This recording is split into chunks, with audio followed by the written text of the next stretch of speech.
Hello, welcome to Ashish study classes में आप सभी मित्रों का स्वागत है। जैसा कि हम लोग बीटीसी की कुछ गणित थी उसमें हम लोग बता रहे थे थोड़ा बहुत जो है उसमें हम लोग शुरू करेंगे तीसरा टॉपिक। दूसरा तो ख़त्म हो चुका था, इसमें तीसरा टॉपिक देखेंगे, चैप्टर नंबर 3। इसमें गुणा और भाग की संक्रियाओं के बारे में बताया गया है। गुणा और भाग की बहुत सिंपल सा टॉपिक है।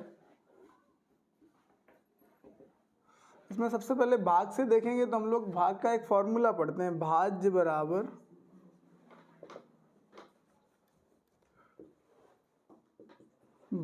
बराबर भाजक गुणे भागफल धन शेषफल। फॉर्मूला तो बहुत सरल है, पर इसमें हमें बस इतना देखना होता है कि कहाँ पे क्या चीज़ होती है। जैसे आप भाग करते हो तो भाग में कहाँ पे क्या होता है। तो ये जो भाज्य होता है, ये भाज्य आपका कहाँ पे होता है? ये भाज्य यहाँ पर होता है। भाजक कहाँ पे होगा? भाजक आपका यहाँ पे होता है। कहाँ पे? इसके बाद भागफल ये कहाँ पे होता है? भागफल यहाँ आता है जो आप निकालते हो। फाइनली शेषफल कहाँ आता है? इसे आप रिमाइंडर बोलते हो। शेषफल यहाँ पे होता है।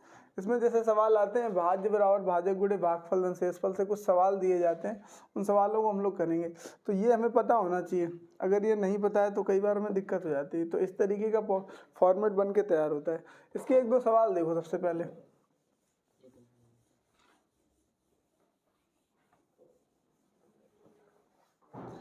जैसे कि सवाल में आपको बता दिया जाए कि भाजक 3 है। भाजक कितना है? 3। और भागफल भी आपको दे दिया जाए। भागफल कितना है? भागफल आपको 7 बता दिया जाए। आपसे फिर शेषफल भी आपको बता दिया जाए। तो बस सीधे सीधे आपको फॉर्मूले में मान रखने हैं। शेषफल कितना आएगा? अगर भाजक 3 है तो फिर भाजक से छोटा ही रहेगा। कितना हो जाएगा? 2 मान लो, मान के चलो। तो आपको भाज्य निकालना है। क्या निकालना है? भाज्य। अगर भाज्य निकालना है तो बस सूत्र में मान रख दो। भाज्य बराबर क्या हो जाएगा? भाज्य बराबर भाजक कितना है? 3। तो 3 गुणे भागफल कितना है? 7 और प्लस शेषफल कितना है? 2। तो 7 में 3 से गुणा करो, 21 प्लस 2 तो कितना हो जाएगा? 23 हो जाएगा। क्या भाज्य कितना आएगा? 23। इसके बाद में इसमें कुछ नियम होते हैं, जैसे हम लोग पढ़ते हैं क्रम विनिमय नियम वगैरह वगैरह। जो नियम होते हैं, इन नियमों के बारे में हम लोग थोड़ा सा देखेंगे। जैसे कि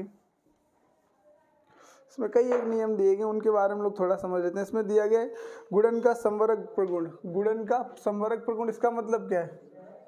सबसे पहले बताया गया है गुणन का समवर्ग प्रगुण। इसमें बस तुम्हें इतना बताया जाएगा कि अगर आप 2 पूर्णांक ले लो। क्या? अगर आप 2 पूर्णांक ले लो, मान चलो अगर आपने एक पूर्णांक ए ले लिया और एक पूर्णांक आपने बी ले लिया। अगर आपने इन दोनों को पूर्णांक लिया है तो आने वाला जो भी नंबर होगा ये भी क्या होगा? पूर्णांक ही होगा। क्या होगा? पूर्णांक। बस इस नियम में इतना बताया जाएगा आपको। अगर ए भी क्या है? पूर्णांक है, और बी भी क्या है? पूर्णांक है। तो अगर आप पूर्णांक में पूर्णांक से गुणा करोगे तो फिर क्या आएगा? पूर्णांक ही आता है। आपको पता है, हमने पहले ही बताया था दूसरे वाले टॉपिक में भी कि पूर्णांक क्या होते हैं। पूर्णांक जो होते हैं 0 plus minus 1 plus minus 2 dot dot dot dot plus minus अनंत तक होते हैं। बताया था। इसका मतलब आप कोई भी नंबर लोगे या तो प्लस में आएगा या माइनस में आएगा या 0 आएगा। तो ये सब क्या होते हैं? पूर्णांक ही होते हैं। इसका मतलब अगर आप पूर्णांक में पूर्णांक से गुणा करो तो फिर क्या प्राप्त होता है? हमें पूर्णांक। बस इसमें यही बताया जाएगा तुम्हें गुणन का प्रगुण नियम। इसके बाद में दूसरा हम लोग देखेंगे। ये नियम थोड़े से जरूरी होते हैं, कभी कभी इनमें से वितरण करने के लिए आपको दे दिया जाता है, तो ये नियम जरूरी हो जाते हैं थोड़े से। बस दूसरे में कहा गया आपका गुणन का क्रम विनिमय नियम। ये क्या होता है? दूसरा, जैसा कि आपको बताया, ये सब गुणा की प्रॉपर्टी बताई जा रही है आपको, इसकी गुणा की। तो गुणन का क्रम विनिमय नियम क्या होता है? गुणन का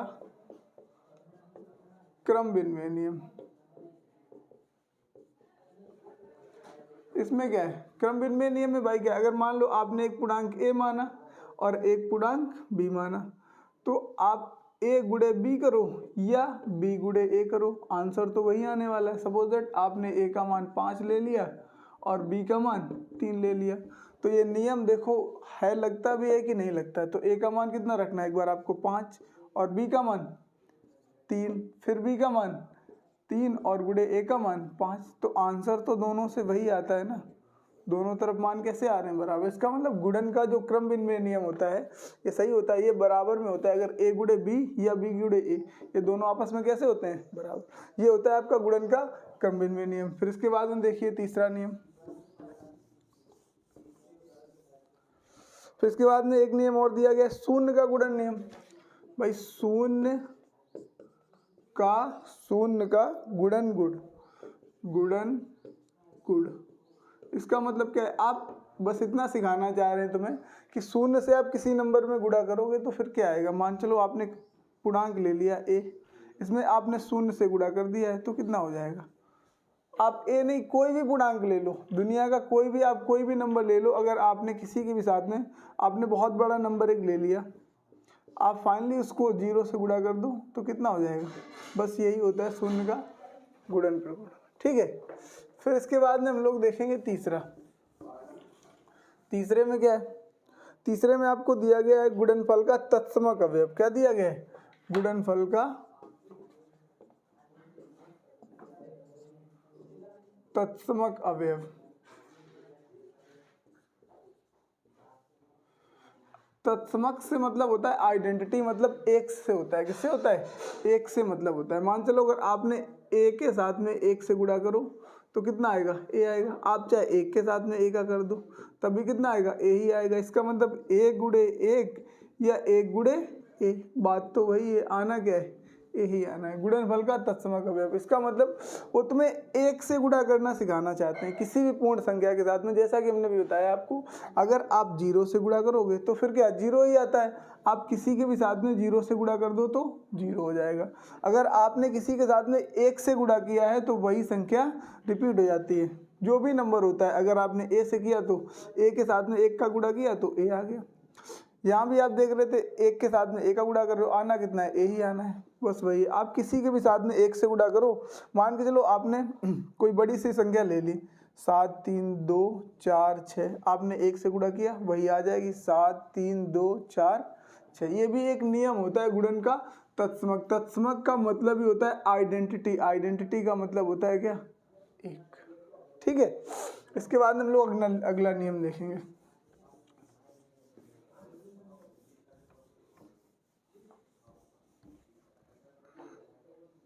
तत्समक के बाद में एक नियम तुम्हें और दिया गया है, गुणन संक्रिया का सहचर्य प्रगुण। ये बहुत इंपॉर्टेंट है। सहचर्य नियम क्या होता है, गुणन, ये गुणन और योग दोनों में काम करता है। गुणन संक्रिया का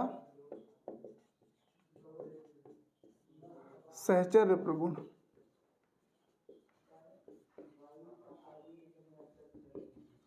ये सहचर्य नियम क्या होता है, कभी कभी तुम्हें वितरित करने के लिए आ जाएगा, एग्जाम्पल आ जाएगा 6 5 4 के साथ में आप क्या करो।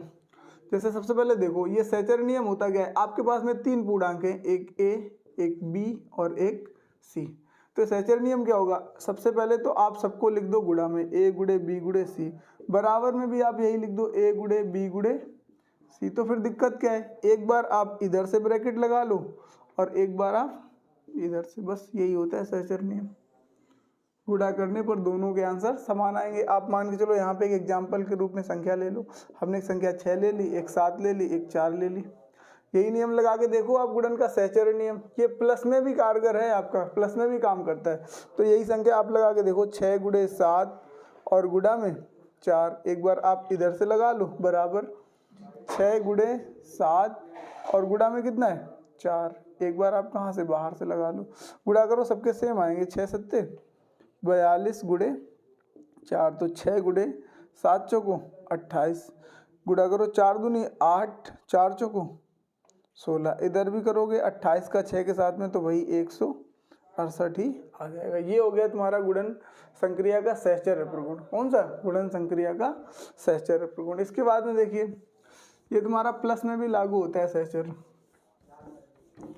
भाषा से संबंधित ज़्यादा प्रश्न आपके पूछे नहीं जाते हैं बीटीसी में, वैसे हमने जहाँ तक देखा है आपसे सवाल ही सीधे सीधे पूछे जाएंगे। बहुत सिंपल सवाल पूछे जाते हैं, बहुत कुछ कठिन नहीं आते हैं। इसके बाद में एक इसने बताया गुणन संक्रिया का योग पर वितरण नियम। योग पर वितरण नियम का मतलब क्या है? गुणन संक्रिया का योग पर वितरण नियम।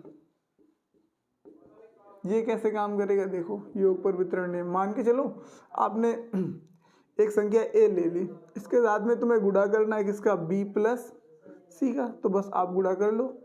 a के साथ में सबसे पहले b का होगा तो क्या होगा? a गुणे b प्लस a के साथ में c का होगा तो क्या होगा? a गुणे c। बन गया। ऐसे ही आप दूसरी संख्याओं को ले सकते हो, दूसरे पूर्णांक। जैसे मान लो आपने एक संख्या ले ली p गुणे q प्लस r, कर दो। फैक्टर करना तो इनके साथ में गुणा करना, सॉरी, p गुणे q प्लस पहले p का q के साथ में, जैसे a का b के साथ में, फिर a का c के साथ में, p का q के साथ में, फिर p का r के साथ में, तो p गुणे r। ये हो गया गुणन संक्रिया का योग पर वितरण नियम। इसके बाद में देखिए ऐसे ही घटाने पर हो जाएगा। किस पर हो जाएगा? गुणन संक्रिया का घटाने पर वितरण नियम हो जाएगा। गुणन संक्रिया का घटाने पर वितरण नियम।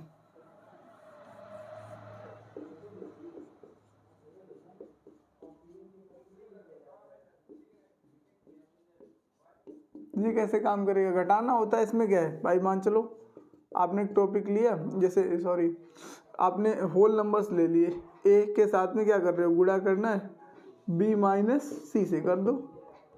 a के साथ आप b का कर रहे हो तो a गुणे b माइनस a के साथ c का कर रहे हो तो a गुणे c। बस यही होता है गुणन संक्रिया के घटाने पर वितरण नियम। इतने होते हैं आपके। इसके बाद में बस इनसे संबंधित आपको सवाल दिए जाएंगे, आप इन सवालों को लगा सकते हो। जैसा हमने तुम्हें बता दिया उसी आधार पे सवाल ये लगाए जाएंगे। इसमें कुछ उदाहरण है, इन्हें आप देख लो। कई एक उदाहरण दिए गए हैं, जैसे कि इसने गुणा किया है कई एक संख्याओं का। सवाल नंबर 4 में उसने बताया संख्या युग्म 2,3, 12,5, 6,4 और 0,7 द्वारा गुणा के क्रम विनिमय नियम प्रगुण की पुष्टि कीजिए। तो भाई क्या दिक्कत है? जैसे कि इसी में दिया गया है आपको चौथे ही एग्जाम्पल में। अब पहले गुणा के कुछ सवाल देख लो एक दो। चौथे सवाल में उसने दिया है 2,3, 12,5, 6,4, 0,7 गुणा के क्रम विनिमय नियम की तो पुष्टि करनी है। इसमें क्या दिक्कत है भाई? सबसे पहले आप इसे ले लो, 2,3 को ले लो तो क्या हो जाएगा? 2 गुणे 3 बराबर 3 गुणे 2। ऐसे ही आप इसे कर दो। 12,5 को क्या हो जाएगा? 12 गुणे 5 बराबर 5 गुणे 12। सबके आंसर कैसे आने? यहाँ भी समान और यहाँ भी समान ही आएंगे दोनों से गुणा करने पर। बस ठीक है। सहचर नियम से संबंधित बता दिए हमने तुम्हें, इसके सब नियम बता दिए। हम लोग भाग के नियम और देख के इसकी थोड़ी सी एक्सरसाइज कर लेते हैं। बस भाग की संकल्पना समझनी है सबसे पहले में। इसमें इसके कुछ नियम दिए गए हैं भाग के, देख लो इन्हें, बैठ देते हैं।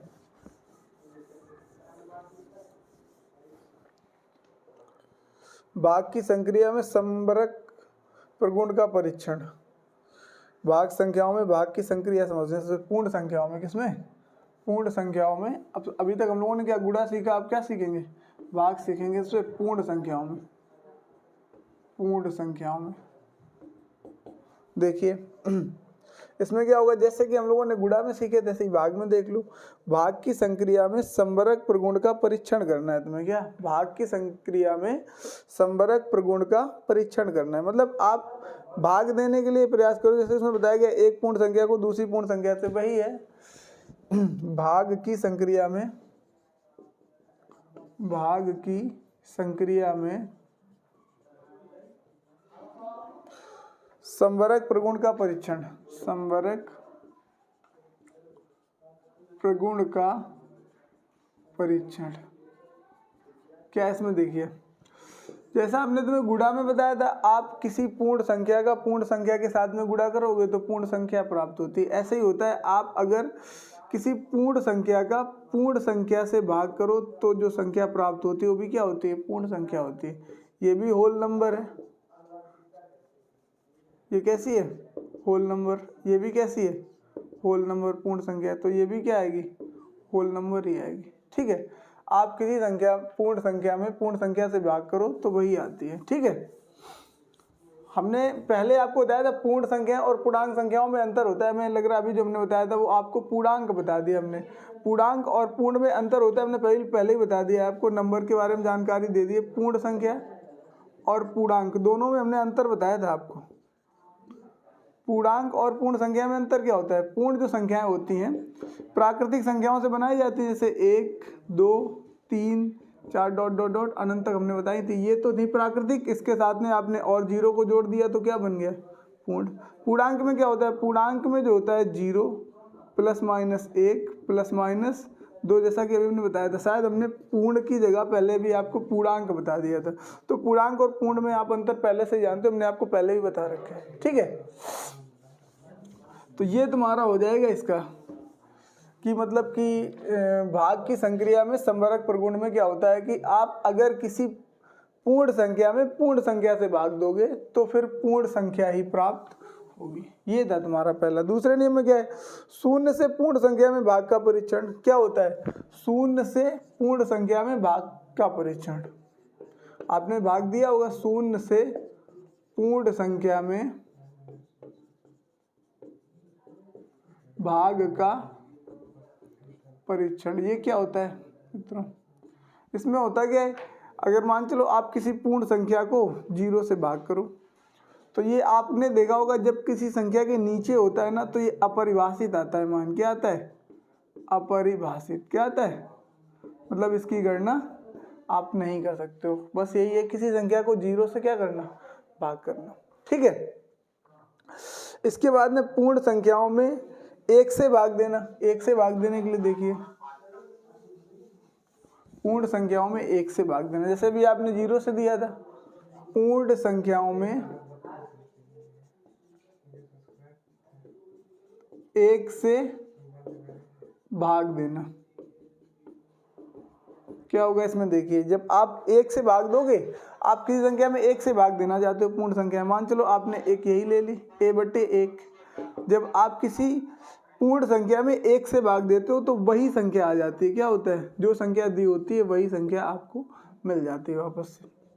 इसके बाद देखिए क्या होगा, और अन्य आप कोई भी संख्या ले लो, मान चलो 2 3 2 4, आप 1 से भाग दे के देखो, आपको पता है संख्या वही आ जाएगी, 2 3 2 4, वही संख्या आपको प्राप्त हो जाती है जिसमें आपने 1 से भाग लगाया है, वही संख्या वापस से प्राप्त हो जाती है। इसके बाद में कौन सा नियम है, इसके बाद में एक नियम और दिया गया, शून्य में किसी शून्योत्तर पूर्णांक संख्या से भाग का परीक्षण। मतलब आप शून्य में किसी शून्योत्तर, मतलब शून्य से अलग।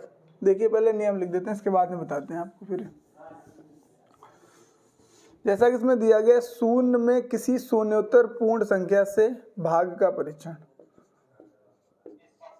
शून्य में किसी शून्योत्तर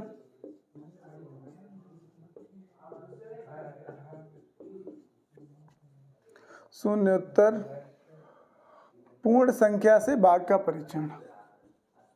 पूर्ण संख्या से भाग का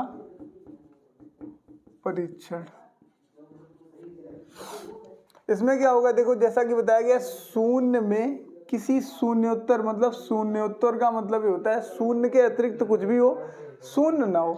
आप शून्य में शून्य के अतिरिक्त किसी से भाग दे के देखो, आप ए से भाग लगाओ, ये पूर्ण संख्या है। ठीक है, आप शून्य से शून्य में भाग लगा रहे हो उसका, तो क्या आ जाएगा, जब ऊपर 0, न्यूमरेटर का पार्ट मतलब अंश का मान अगर 0 है तो फिर कितना हो जाएगा, 0 हो जाएगा। आप कोई भी संख्या ले लो यहाँ पे, मान के चलो, इसके अलावा आप दूसरी संख्या लेने लगो। शून्य में आप भाग लगा रहे हो 512 से, आना कितना है, शून्य ही आ जाना है, क्योंकि अगर अंश का मान 0 है तो फिर मान क्या आएगा, 0 ही आ जाता है। ठीक है, एक और दिया गया, किसी शून्योत्तर पूर्णांक संख्या में किसी शून्योत्तर पूर्णांक संख्या से भाग का परीक्षण। मतलब दोनों शून्य नहीं है, कुछ भी ले लो, आपने ऐसी संख्याएं बहुत की हैं, किसी शून्योत्तर संख्या में किसी शून्योत्तर संख्या से भाग का परीक्षण करना है। देखिए क्या बताया गया है, किसी शून्योत्तर पूर्ण संख्या में किसी शून्योत्तर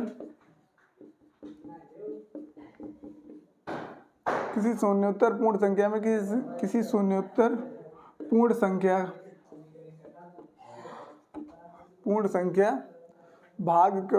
संख्या में भाग का परीक्षण। ये तो संक्रियाएं आप लगातार लगाते हो, ये बहुत संक्रिया लगती है।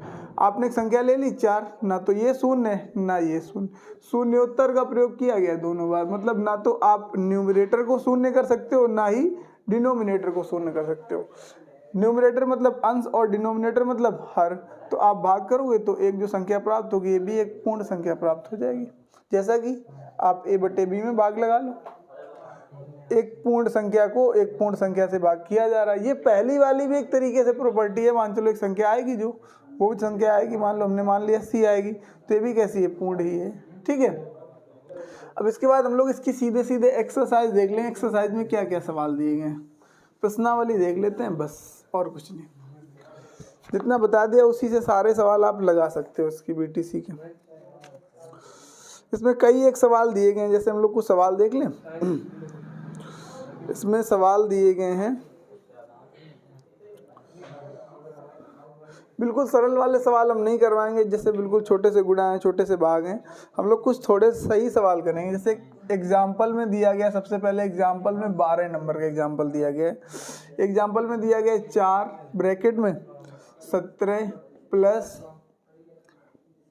2 प्लस 5 4 माइनस 2 ब्रैकेट इधर से मझला कोष्टक भी बंद और ये बड़ा कोष्टक भी बंद। देखिए ये बोर्ड मास वाले सवाल होते थे, आपने पहले भी बहुत लगाए कि अच्छा 6-7 में, आज तो हम लोग BTC में आ गए मान लो। तो ये बोर्ड मास वाले सवाल हुआ करते थे। कैसे लगाओगे, देखो 4, सबसे पहले आपको ये छोटा वाला ब्रैकेट तोड़ना होता था, स्मॉल ब्रैकेट। कौन सा, ये जो स्मॉल ब्रैकेट है इसी को तोड़ना होता था। 17 प्लस 2 प्लस 5, आप इसे ब्रेक कर दो तो यहाँ कितना आ जाएगा, 2 आ जाएगा। कितना आएगा, 2।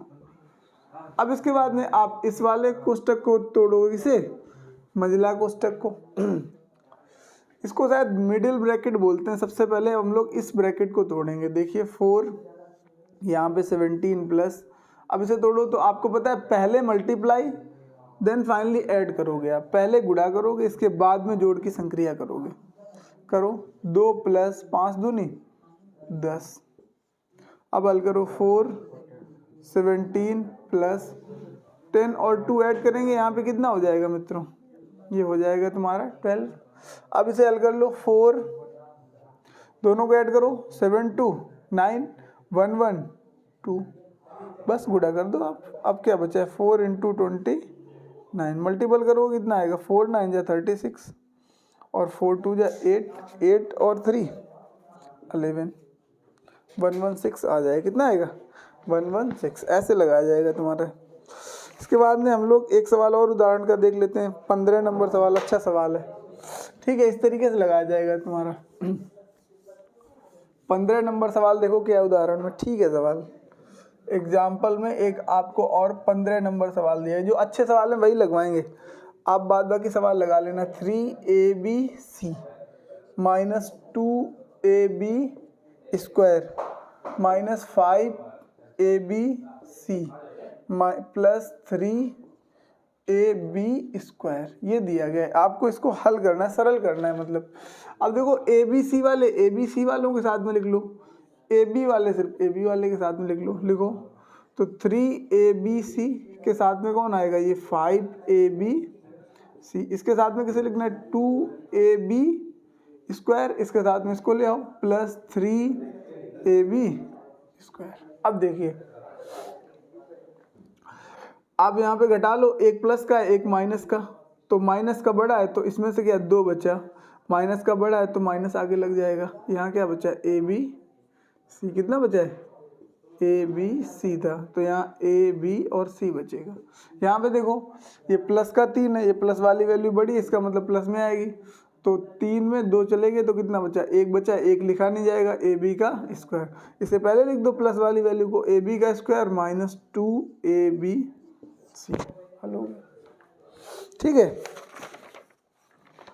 इसके बाद में एक और बोर्ड मास से संबंधित सवाल दिया गया है, इसे भी लगा लो। देखो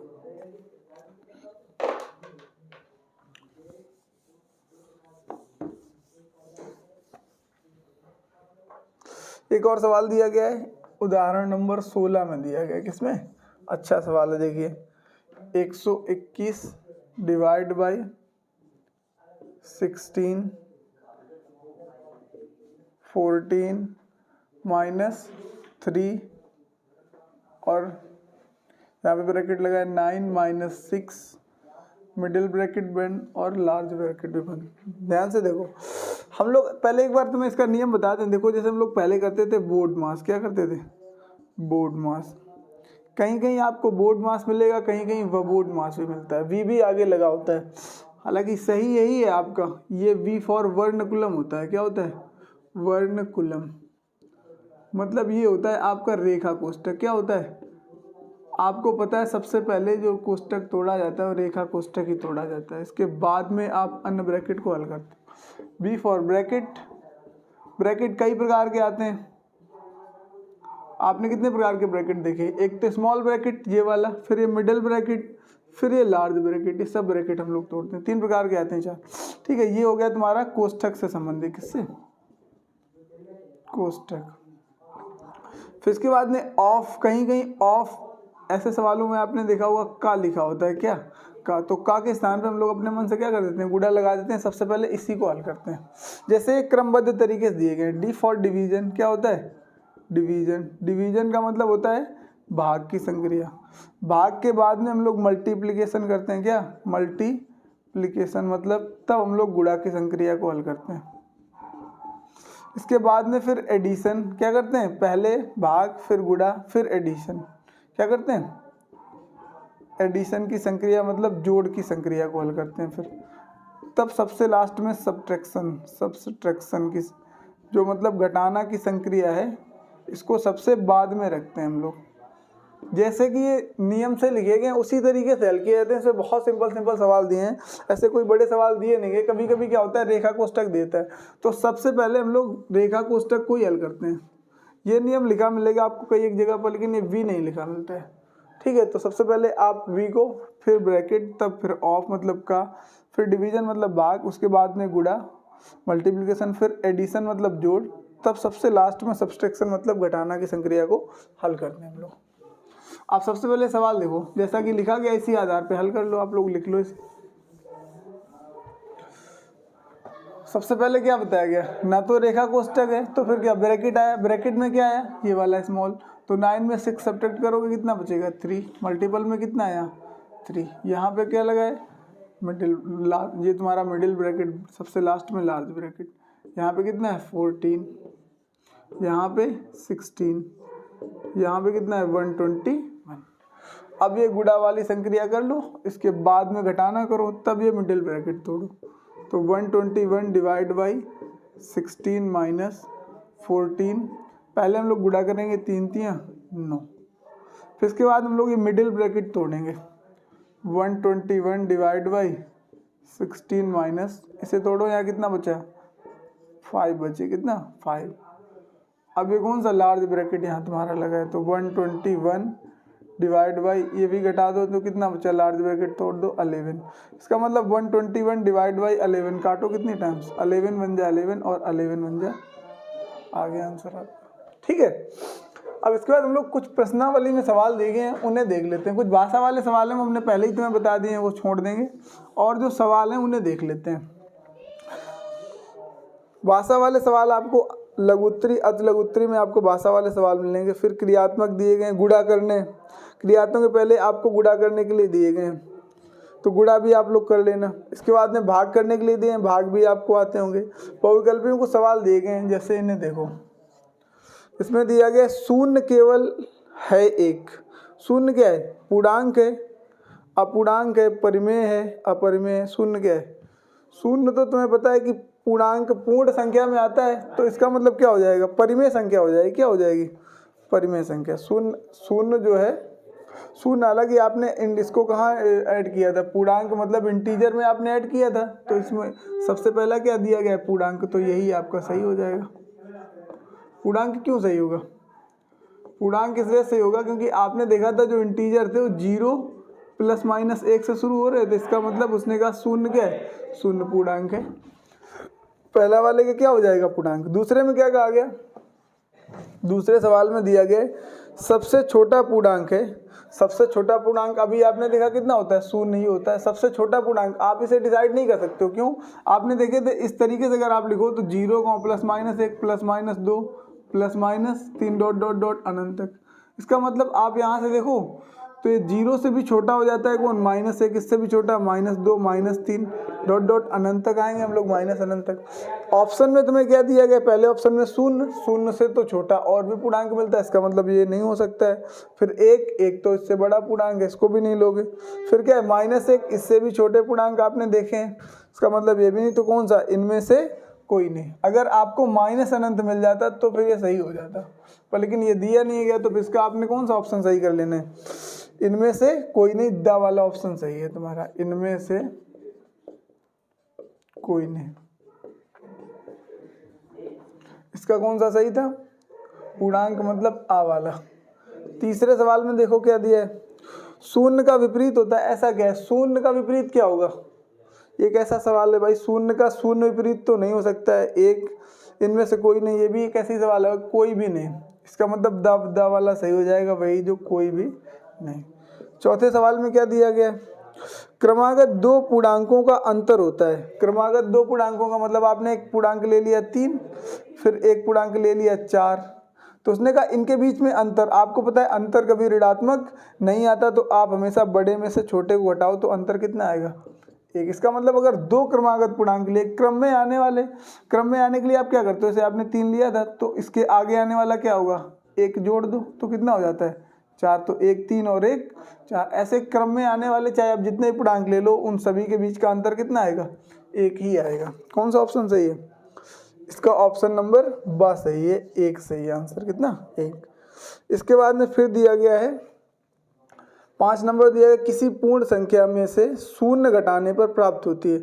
आप किसी संख्या में शून्य घटाओगे तो क्या वही संख्या प्राप्त हो जाएगी, भाई 5 नंबर सवाल में जो दिया गया है वही संख्या प्राप्त हो जाएगी। मान लो हमने एक संख्या 5 लिख ली, इसमें आपने शून्य घटा दिया, शून्य घटाना मतलब कुछ नहीं घटाना, तो वही संख्या प्राप्त हो जाएगी। ऑप्शन कौन सा सही है, सा वाला, वही संख्या प्राप्त हो जाएगी। छठवें में देखो क्या दिया गया, छठवें में दिया गया संख्याओं के गुणा करने पर जो संख्या प्राप्त होती है उसे कहते हैं। भाई दो संख्याओं के आप गुणा कर लो, 5 गुणे 6, मान लो हमने दो संख्याओं के गुणा किए, तो उसने कहा क्या प्राप्त होता है, ये गुणनफल प्राप्त होता है। और क्या होता है, क्या प्राप्त होता है भाई, ये गुणनफल प्राप्त होता है। जो दो संख्याओं से गुणा किया जाता है तो क्या प्राप्त होता है, गुणनफल। ऑप्शन नंबर 7 सही है। अब देखो और दूसरे सवाल,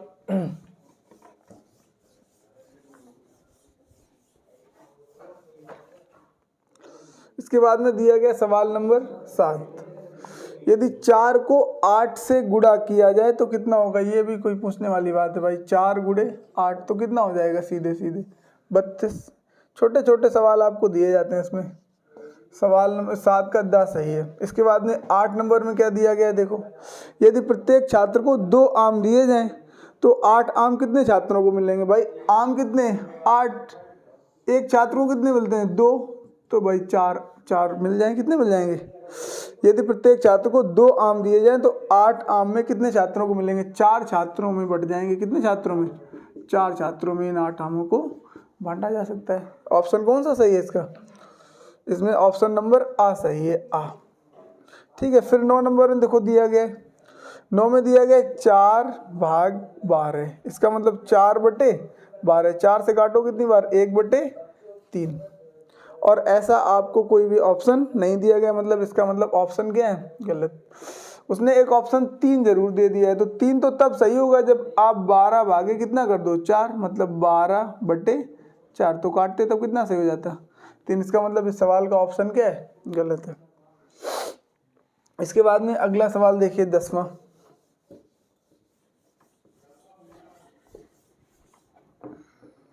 सवाल नंबर 10 में दिया गया गुणा के प्रश्न को किस चिन्ह द्वारा प्रदर्शित करते हैं।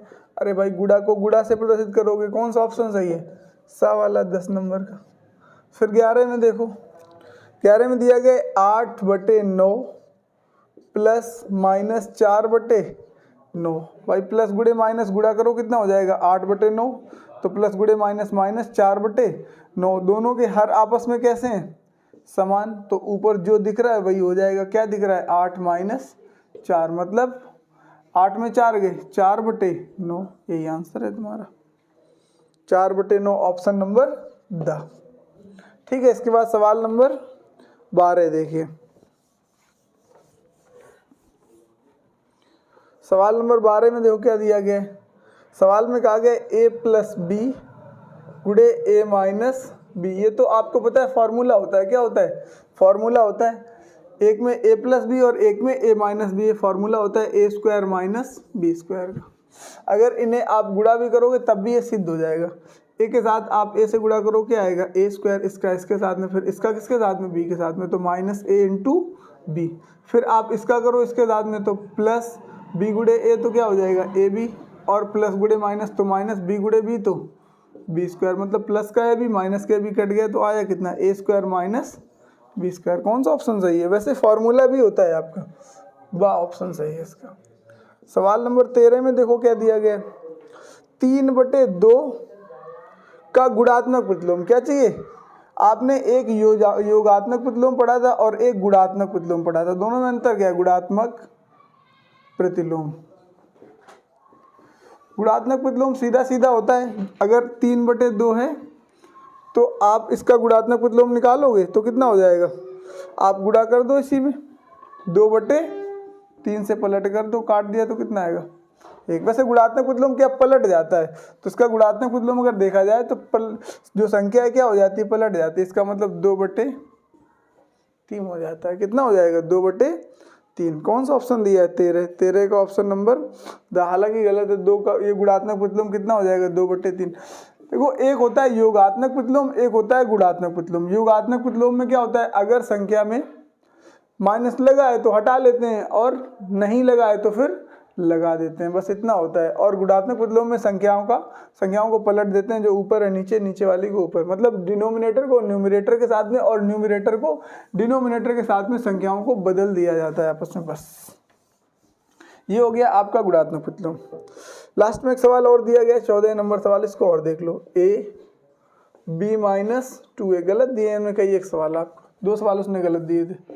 गुणा करो a - b minus minus plus 2a, तो 2a एक a मिल के कितने a बने 3a - b। ऑप्शन कौन सा सही है, 3a - b मतलब 8 नंबर। ठीक है, तो ये तुम्हारा टॉपिक 3 नंबर का जो टॉपिक है खत्म हो गया बस। अब हम लोग कल के दिन पढ़ेंगे 4 नंबर टॉपिक। ठीक है मित्रों, धन्यवाद। इस चैनल को आप सभी लोग सब्सक्राइब करो और लाइक करो, और जितना हो सके उसको शेयर करो, आशीष स्टडी क्लासेस को।